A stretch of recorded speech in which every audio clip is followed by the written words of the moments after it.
پیارے بھائی اور بہن، اب ہم کلام میں آگے بڑھیں گے۔ خروج کی کتاب باب 17 شروع کریں گے۔ سرسری طور سے اگر ہم باب 17 میں دیکھیں گے تو ہم کو معلوم ہوگا کہ اسرائیلیاں پھر سے کڑکڑاتے ہیں۔ رفیڈم میں ان کے لیے پینے کے لیے پانی نہیں رہتا ہے اور وہ موسیٰ کے پاس آتے ہیں جھگڑا کرنے کے لیے۔ اس کے بعد خدا موسیٰ کو ہوریب کو بھیجتا ہے چٹان میں سے پانی نکالنے کے لیے۔ اس کے بعد جب اسرائیلیوں کی لڑائی عمالیقیوں کے ساتھ ہوتی ہے تو ہارون اور ہر موسیٰ کے ہاتھوں کو اٹھا کے پکڑتے ہیں، ہاتھوں کو نیچے آنے نہیں دیتے ہیں اور اسرائیلیاں عمالیقیوں پہ جیت حاصل کرتے ہیں۔ اس کے بعد موسیٰ خدا کے لیے خربنگا بناتے ہیں۔ اب ہم آیت 1 سے 3 پڑھیں گے۔ لکھا ہوا ہے، پھر بنی اسرائیل کی ساری جماعت سندھ کے بیابان سے چلی اور خداوند کے حکم کے مطابق سفر کرتی ہوئی رفیدم میں آ کر ڈیرا کیا۔ وہاں ان لوگوں کے پینے کو پانی نہ ملا۔ وہاں وہ لوگ موسیٰ سے جھگڑا کر کے کہنے لگے کہ ہم کو پینے کو پانی دے۔ موسیٰ نے ان سے کہا کہ تم مجھ سے کیوں جھگڑتے ہو اور خداوند کو کیوں آزماتے ہو؟ وہاں ان لوگوں کو بڑی پیاس لگی، سو وہ موسیٰ پر بڑبڑانے لگے اور کہا کہ تو ہم کو اور ہمارے بچوں اور چوپایوں کو پیاسا مارنے کے لیے ہم لوگوں کو کیوں ملک مصر سے نکال لایا؟ پیارے بھائی اور بہن، اگر ہم اسرائیلیوں کے زندگی میں غور کریں گے تو یہ لوگ ایسے لوگ تھے جو ہمیشہ کڑکڑاتے تھے۔ جب ان لوگوں کو کوئی چیز کی ضرورت پڑتی تھی تو فوراً کڑکڑانے لگتے تھے، لیکن ہم خدا کے محبت کا اندازہ نہیں لگا سکتے۔ خدا ہمیشہ ان کے ضرورتوں کو پورا کرتا تھا، مگر پھر کچھ نہ کچھ ہوتا تھا اور پھر سے کڑکڑانے لگتے تھے اور پھر سے خدا ان کے ضرورت کو پوری کرتا تھا۔ کئی کلیسیاں روحانی طور سے ایسی ہیں اور دل میں یہ خیال کرتے کہ ان لوگاں بہت ہی اچھے ہیں۔ آیت 4 میں لکھا ہوا ہے، موسیٰ نے خداوند سے فریاد کر کے کہا کہ میں ان لوگوں سے کیا کروں؟ وہ سب تو ابھی مجھے سنسار کرنے کو تیار ہیں۔ پیارے بھائی اور بہن، اس وقت شاید موسیٰ تیار تھے اپنی ذمہ داری کو دوسروں کے کندھوں پہ ڈالنے کے لیے۔ موسیٰ جو ہیں اسرائیلیوں کے کڑکڑانے سے تنگ آ گئے تھے۔ اب ہم دیکھیں گے کہ خدا اسرائیلیوں کے لیے پانی کا انتظام کیسا کرتا ہے۔ آیت 5 میں لکھا ہوا ہے، ذرا غور سے سنو۔ خداوند نے موسیٰ سے کہا کہ لوگوں کے آگے ہو کر چل اور بنی اسرائیل کے بزرگوں میں سے چند کو اپنے ساتھ لے لے، اور جس لاٹھی سے تو نے دریا پر مارا تھا اسے اپنے ہاتھ میں لیتا جا۔ تو یہ لاٹھی موسیٰ کو دی گئی تھی جب انہوں واپس مصر جا رہے تھے۔ یہ لاٹھی جو ہے یہ بتاتی ہے کہ موسیٰ کو اختیار دیا گیا ہے۔ آیت 6 اور 7 میں لکھا ہوا ہے، دیکھ میں تیرے آگے جا کر وہاں ہوریب کی ایک چٹان پر کھڑا رہوں گا، اور تو اس چٹان پر مارنا تو اس میں سے پانی نکلے گا کہ یہ لوگ پئیں۔ چنانچہ موسیٰ نے بنی اسرائیل کے بزرگوں کے سامنے یہی کیا، اور اس نے اس جگہ کا نام مسح اور مریبا رکھا، کیونکہ بنی اسرائیل نے وہاں جھگڑا کیا اور یہ کہہ کر خداوند کا امتحان کیا کہ خداوند ہمارے بیچ میں ہے یا نہیں۔ تو یہاں پہلی مرتبہ چٹان اور پانی کا ذکر ہے، یعنی کہ جس چٹان سے پانی نکلا۔ اب سوال یہ ہے کہ یہ چٹان ہم کو کیا بتاتا ہے؟ میرے دوست، یہاں ہم کو اندازہ لگانا نہیں ہے یا اپنے خیال کا استعمال کرنا نہیں ہے، بلکہ خدا کی روح ہم کو کرنتھیوں کے نام پولس رسول کا پہلا خط باب 10 اور آیت 1 سے 4 میں ہم کو اس کے بارے میں سمجھاتی ہے۔ ہم یہ آیتیں پڑھیں گے۔ لکھا ہوا ہے، اے بھائیو، میں تمہارا اس سے ناواقف رہنا نہیں چاہتا کہ ہمارے سارے باپ دادا بادل کے نیچے تھے اور سب کے سب سمندر میں سے گزرے، اور سبھی نے اس بادل اور سمندر میں موسیٰ کا بپتسمہ لیا، اور سب نے ایک ہی روحانی خوراک کھائی، اور سب نے ایک ہی روحانی پانی پیا، کیونکہ وہ اس روحانی چٹان میں سے پانی پیتے تھے جو ان کے ساتھ ساتھ چلتی تھیں، اور وہ چٹان مسیح تھا۔ تو پیارے بھائی اور بہن، جو روٹی اسرائیلیاں کھائے وہ من تھا، جو کہ یسوع مسیح کی ایک تصویر تھی۔ مسیح جو ہیں زندگی کا پانی بھی ہیں، اور یہ جو چٹان ہے وہ یسوع مسیح کی تصویر ہے۔ یہاں جو ہے ہم کو اسرائیلیوں کے بے ایمانی کے بارے میں معلوم ہوتا ہے۔ یہاں کلام بتاتا ہے کہ اسرائیلیاں یہ بات سے شک کرنے لگے کہ خدا ان کے ساتھ ہے یا نہیں۔ بولنے کا مطلب یہ ہے کہ ان لوگوں کا شک ان کو روک رہا تھا خدا کے صورت کو دیکھنے کے لیے۔ اسرائیلیاں یہ چٹان کو جو یسوع مسیح ہیں پہچان نہیں سکے۔ ہم کو معلوم ہونا چاہیے کہ چٹان جو ہے یسوع مسیح کی ایک بہت بڑی تصویر ہے۔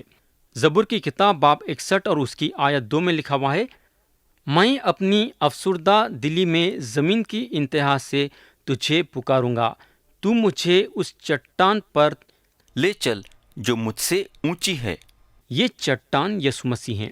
اگر ہم پھر سے زبور کی کتاب دیکھیں گے، باب 78 اور اس کی آیت 35 پڑھیں گے تو لکھا ہوا ہے، اور ان کو یاد آیا کہ خدا ان کی چٹان اور حق تعالیٰ ان کا فدیہ دینے والا ہے۔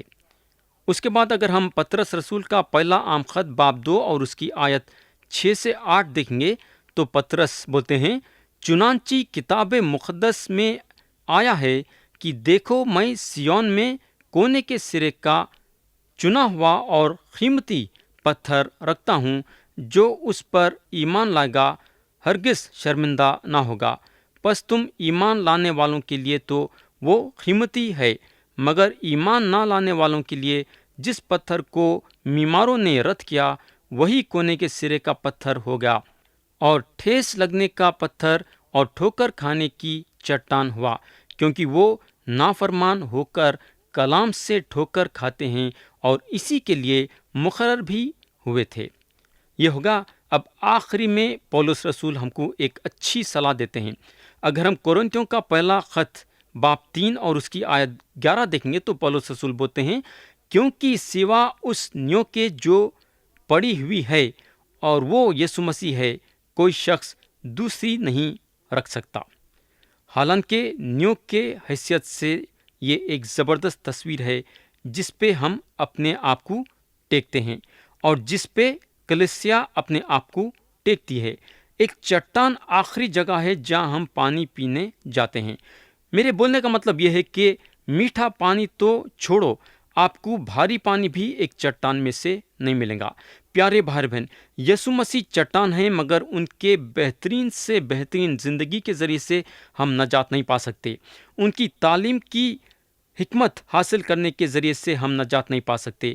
آپ نجات کے لیے چٹان مسیح پہ گر سکتے، مگر کوئی انسانی طاقت چٹان میں سے پانی نہیں نکال سکتی۔ میرے بھائی، صرف جب چٹان مارا اور کوٹا گیا اس وقت زندگی کا پانی بہنے لگا۔ میرے دوست، یسوع مسیح صلیب پہ چڑھا گئے اور آپ کی اور میرے گناہوں کی پوری قیمت صلیب پہ چکائے، اور جب ہم ان کے صلیبی موت کا یقین کرتے ہیں اور خدا کے سامنے اپنے گناہوں کا اقرار کر کے ان پہ ایمان لاتے ہیں تو آپ نجات پاتے ہیں۔ میرے بھائی، مسیح کی بہترین سے بہترین زندگی یا ان کی تعلیم کی حکمت کے ذریعے سے ہم نجات نہیں پاتے، بلکہ ان پہ ایمان لانے کے ذریعے سے ہم نجات پاتے ہیں۔ کئی لوگوں کو مسیح کی بہترین زندگی کے بارے میں معلوم ہے، کئی لوگ ان کے تعلیم کو بھی حاصل کرے ہیں، مگر ان پہ ایمان نہیں لائے ہیں، اور ان کا یسوع مسیح پہ ایمان نہیں لانا ان کو نجات نہیں دے سکتا۔ پیارے بھائی اور بہن، گنتی کے کتاب میں ہم کو بتایا گیا ہے کہ دوسرے مرتبہ پھر سے اسرائیلیاں شکایت کرنے لگے کہ پینے کے لیے پانی نہیں ہے۔ جب پہلی مرتبہ اسرائیلیاں پیاسے ہونے کے بارے میں کوٹڑانے لگے تو خدا موسیٰ کو چٹان پہ لاٹھی سے مارو بولا اور پانی چٹان میں سے نکلا۔ گنتی کے کتاب میں خدا موسیٰ کو پانی حاصل کرنے کے لیے ایک الگ طریقے سے بتایا۔ اب ہم یہ طریقہ دیکھیں گے جو خدا موسیٰ کو بتایا۔ ہم پڑھیں گے گنتی کی کتاب باب 20 اور اس کی آیت 8۔ لکھا ہوا ہے، اس لاٹھی کو لے اور تو اور تیرا بھائی ہارون تم دونوں جماعت کو اکٹھا کرو اور ان کی آنکھوں کے سامنے اس چٹان سے کہو کہ وہ اپنا پانی دے، اور تو ان کے لیے چٹان ہی سے پانی نکالنا، یوں جماعت کو اور ان کے چوپایوں کو پلانا۔ پیارے بھائی بہن، موسیٰ جو ہیں یہ مرتبہ صرف چٹان سے بولنا تھا، کیونکہ چٹان کو پہلی مرتبہ مارا اور کوٹا گیا۔ یسوع مسیح 2000 سال پہلے صلیب پہ چڑھا گئے، اور جب انہوں صلیب پہ تھے اور یہ بولے کہ تمام ہوا، تو واقعی میں تمام ہوگا۔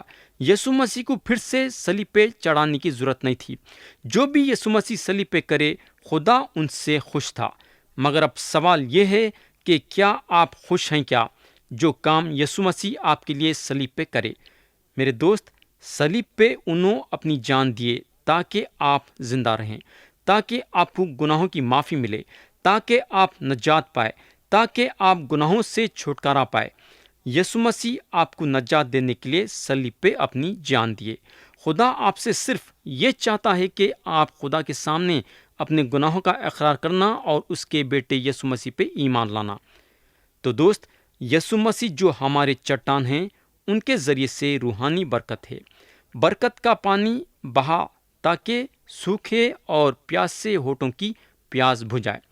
افسیوں کے نام پولس رسول کا خط باب 1 اور آیت 3 میں لکھا ہوا ہے، ہمارے خداوند یسوع مسیح کے خدا اور باپ کی حمد ہو، جس نے ہم کو بنائے عالم سے پیشتر اس میں چن لیا تاکہ ہم اس کے نزدیک محبت میں پاک اور بے عیب ہوں۔ تو پیارے بھائی بہن، چٹان ایک بار مارا اور کوٹا گیا، اور یہ چٹان کے ذریعے سے ہمیشہ کی زندگی کا پانی نکلا، حد سے زیادہ نکلا، اور دنیا یہ چیز کو نہیں روک سکتی۔ چشمہ اوپر تک بھرا ہوا ہے، ندیاں بھری ہوئی ہیں، مگر اتنا سب ہونے کے بعد بھی کئی لوگوں کے جانا سوکھ گئے ہیں اور پیاسے ہیں۔ سارے لوگوں کو روحانی پیاس بجھانے کی ضرورت ہے، اور یہ ضرورت کو پوری کرے بغیر کئی لوگاں مر جا رہے ہیں۔ میرے دوست، جب میں میرے اطراف دیکھتا ہوں تو میرے دل میں تکلیف پہنچتی ہے۔ ساری دنیا پیاسی ہے۔ میں خاص طور سے آپ کو یہ پوچھنا چاہوں گا کہ کیا آپ پانی پینے کے لیے وہ چٹان کے پاس آنا چاہیں گے کیا، جس چٹان کو مارا اور کوٹا گیا؟ خدا بولتا ہے کہ اگر آپ یہ چٹان کا پانی پئیں گے تو کبھی بھی پیاسے نہیں ہوں گے۔ آیت 8 سے 10 میں لکھا ہوا ہے، تب عمالقی آ کر رفیدم میں بنی اسرائیل سے لڑنے لگے، اور موسیٰ نے یشوع سے کہا کہ ہماری طرف کے کچھ آدمی چن کر لے جا اور عمالقیوں سے لڑ، اور میں کل خدا کی لاٹھی اپنے ہاتھ میں لیے ہوئے پہاڑ کی چوٹی پر کھڑا رہوں گا۔ سو موسیٰ کے حکم کے مطابق یشوع عمالقیوں سے لڑنے لگا، اور موسیٰ اور ہارون اور ہر پہاڑ کی چوٹی پر چڑھ گئے۔ پیارے بھائی اور بہن، جب اسرائیلیاں بیابان میں تھے تو ان لوگوں کا مقابلہ عمالقیوں کے ساتھ ہوا، اور عمالقیاں کلام کے مطابق جسم کی نشانی ہیں۔ اگر ہم عمالقیوں پہ غور کریں گے تو ہم کو معلوم ہوگا کہ عمالقیاں عیسو کے نسل سے تھے۔ عیسو جو ہیں جسمانی خواہش کی ایک تصویر ہیں، اور عمالقیاں اسرائیلیوں کے دشمن بن گئے تھے۔ عمالقیاں اسرائیلیوں کے ساتھ دشمنی کرنے سے پیچھے نہیں ہٹے، اور یہاں اگر ہم دیکھیں گے تو ہم کو معلوم ہوگا کہ اسرائیلیاں مصر سے باہر آنے کے بعد یہ پہلی مرتبہ جنگ کرتے ہیں۔ جیسا میں آپ لوگ کو ابھی بتایا کہ عیسو جسمانی خواہش کی ایک تصویر ہیں، جیسا اسرائیلیاں جو ہیں عمالقیوں پہ اپنی طاقت سے قابو نہیں پا سکے، ویسا ہم بھی ہمارے جسمانی خواہش پہ اپنی طاقت سے قابو نہیں پا سکتے۔ جسمانی خواہش کی جنگ روحانی خواہش کے ساتھ ہے، اور روحانی خواہش کی جنگ جسمانی خواہش کے ساتھ ہے۔ گلاطیوں کے خط میں خدا کا کلام بتاتا ہے کہ کیونکہ جسم روح کے خلاف خواہش کرتا ہے، اور روح جسم کے خلاف، اور یہ ایک دوسرے کے مخالف ہیں، تاکہ جو تم چاہتے ہو وہ نہ کرو۔ تو پیارے بھائی اور بہن، بیابان میں ہم کو اس قسم کی تصویر ملتی ہے۔ عمالقیوں کا مقابلہ اسرائیلیوں کے ساتھ جو ہوتا ہے، یہ بتاتا ہے کہ جسم روح کے ساتھ لڑ رہا ہے، اور روح جسم کے ساتھ لڑ رہی ہے۔ جنگ جو ہے روح اور جسم کے بیچ میں ہے۔ آیت 11 اور 12 میں لکھا ہوا ہے، اور جب تک موسیٰ اپنا ہاتھ اٹھائے رہتا تھا، بنی اسرائیل غالب رہتے تھے، اور جب وہ ہاتھ لٹکا دیتا تھا تب عمالقی غالب ہوتے تھے، اور جب موسیٰ کے ہاتھ بھر گئے تو انہوں نے ایک پتھر لے کر موسیٰ کے نیچے رکھ دیا، اور وہ اس پر بیٹھ گیا، اور ہارون اور ہر ایک ادھر سے دوسرا ادھر سے اس کے ہاتھوں کو سنبھالے رہے۔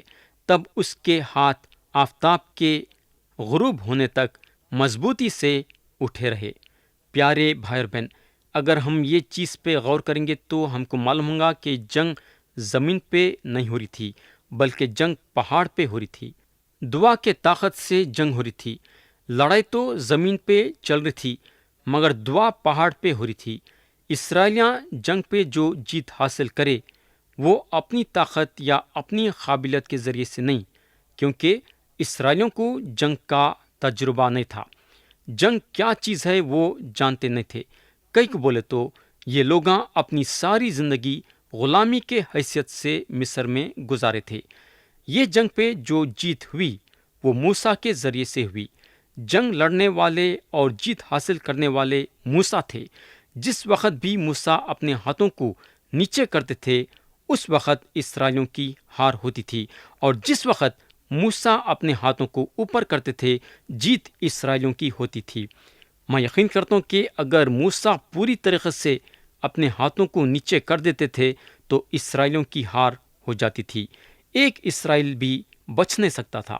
تو یہاں دلچسپی کی بات یہ ہے کہ خدا کی روح ہماری مدد کرتی ہے جسمانی خواہشوں پہ قابو پانے کے لیے۔ خدا کی روح ہم لوگوں کو ہمارے جسمانی خواہش پہ جیت دلاتی ہے۔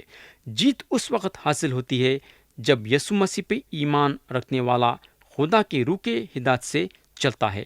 جب ہم اپنی مرضی سے چلتے ہیں تو ہمارا جسم ہم پہ آسانی کے ساتھ جیت حاصل کرتا ہے۔ اس وقت جیت جسم کی ہوتی ہے۔ تو پیارے بھائی بہن، جب موسیٰ اپنے ہاتھ اٹھائے رکھے تو جیت اسرائیلیوں کی ہوئی۔ میرے بھائی، آپ اور میں کبھی بھی اپنی طاقت سے جسمانی خواہش پہ جیت حاصل نہیں کر سکتے۔ ہم کو روح کی طاقت کی ضرورت ہے۔ خدا کی روح ہم کو جیت دلاتی ہے۔ اب ہم آیت 13 سے 16 پڑھیں گے، جو کہ یہ باب کے آخری آیتیں ہیں۔ اور یشوع نے عمالق اور اس کے لوگوں کو تلوار کی دھار سے شکست دی۔ تب خداوند نے موسیٰ سے کہا، اس بات کی یادگاری کے لیے کتاب میں لکھ دے اور یشوع کو سنا دے کہ میں عمالق کا نام و نشان دنیا سے بالکل مٹا دوں گا۔ اور موسیٰ نے ایک خربنگاہ بنائی اور اس کا نام یہوہ نسی رکھا، اور اس نے کہا، خداوند نے قسم کھائی ہے، سو خداوند عمالقیوں سے نسل در نسل جنگ کرتا رہے گا۔ خدا ہم سب کو یہ پیغام کے ذریعے سے برکت دے، یسوع مسیح کے نام سے آمین۔